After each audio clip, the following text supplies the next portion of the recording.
जी ये मैनपुरी के रहने वाले हैं। पुलिस 112 नंबर उनकी तरफ से 100 रुपये आए हैं और 50 रुपया हमारे करीब और एक एक कटोरी कलश वाली कन्याओं को और 10-10 रुपया संत भगवानों को और 20-20 रुपया साथियों को भेंट कर रहे हैं। ये शैलेश कुमार अकबरपुर के रहने वाले हैं और एक मुकुट और एक साल एक हार से और 10-10 रुपया साथियों को जो भेंट किए हैं।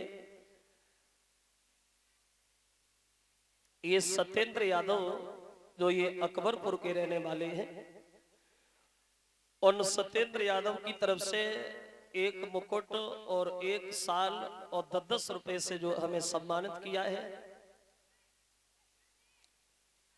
कामना करेंगे भगवान समाज में सम्मान दौलत से भंडार भरता रहे और 50 रुपया हमारे करीब 10-10 रुपया कलश वाली कन्याओं को संत भगवानों को और 20-20 रुपया साथियों को भेंट किए। ये संतोष कुमार इसी गांव के रहने वाले हैं और 101 रुपया ये नीलेश यादव ये नगला खुशाल अंडनी करहल के रहने वाले हैं।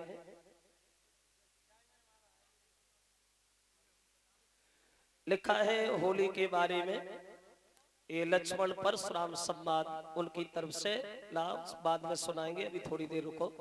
और 100 रुपया ये अनिकेत यादव ये अकबरपुर के रहने वाले हैं, लिख रहे हैं आल्हा में छाप लगा दीजिए।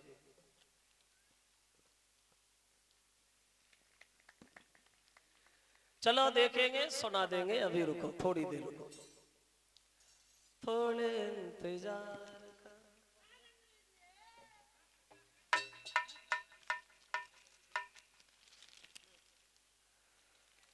कृष्ण जन्म के बारे में देखें, कन्हैया का जन्म।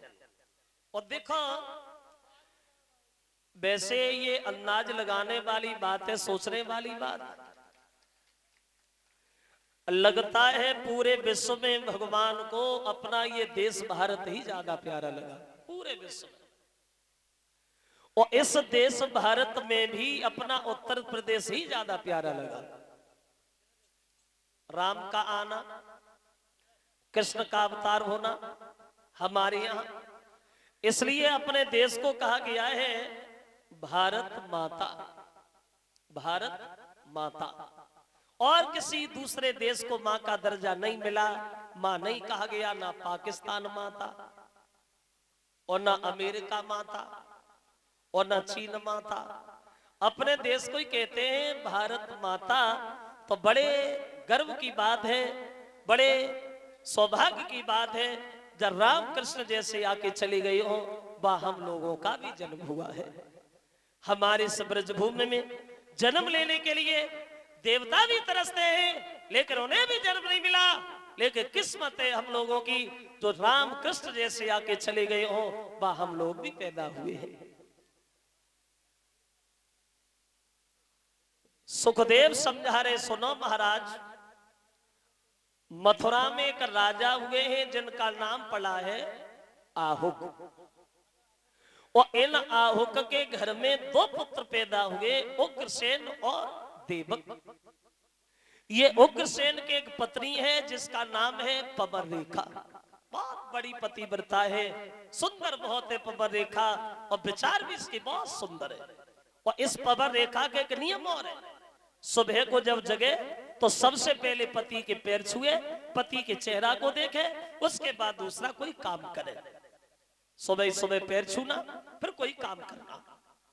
वैसे क्षमा चाहेंगे, इतनी भीड़ में जो हमारी माताएं बहनें बैठी हैं, अगर हम ये सवाल करें इन लोगों में ऐसी कौन सी स्त्री है जो रोजाना सुबह को उठ के अपने पति के पैर छूती है?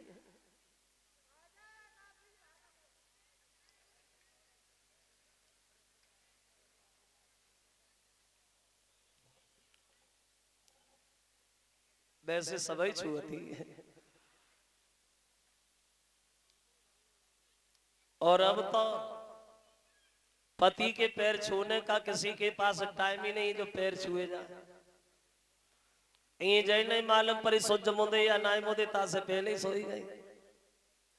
और सवेरे 6-6 दांव जगाओ तो न की आंखें खुलती है। और आंखें खुली जाए तो पति के पैर का नसी में भाज के शीशा उठाती, सो तो में दिया तरह चली गई जा रहा। अंतर आ गया है, फर्क आ गया। पहले की पत्नियां अपने पति को बहुत चाहती थी, बहुत हित करती थी, मतलब थी पहले भूतकाल में, अब नहीं। और ऐसा नहीं है कि आजकल स्त्री अपने पति को ना चाहती हो, चाहती तो है, लेकिन अब चाहती है थोड़े समय तक के, कब तक के बोले तब तक के, जब तक के। आज की स्त्री को दो चीजें दिखाई देती तब तक खूब मानती। दो चीज, कौन सी? एक शरीर में ताकत और जेब में पैसा। तब तक बिना मांगे रोटी तैयार, बिना मांगे पानी तैयार। कब तक? जब तक जेब थोड़ी उचकी उचकी सी रहती है, तब तक।